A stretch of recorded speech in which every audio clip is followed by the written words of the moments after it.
Hello ka parokya, aduna na sad kita isgutanon karon mahitungod sa liturgical music, kini ang awit sa pag-andam sa halad.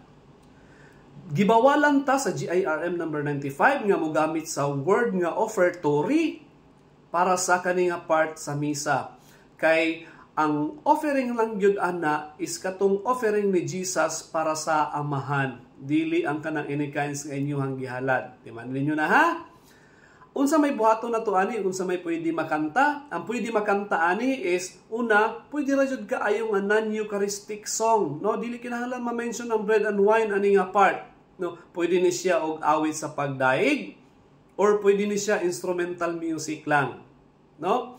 Ang GIRM number 74 kay mutugot gihapon nga kantahan bisan og walay prosesyon nga mahitabo. Or pwede pud ni nga wala lay himuon, maghilom lang, no? Kanus ang maundang ang kanta sa preparation of gifts. Kung may insenso, inig mag-insenso na ang altar boy sa mga tao, landing na ayaw nagsumpay. Or kung wala, ini manghugas na sa kamot ang pari, undang nata. Okay? Kana lang sa pagkakaron, paki-share, paki-subscribe ug paki-like ani ako ang post. Salamat, God bless.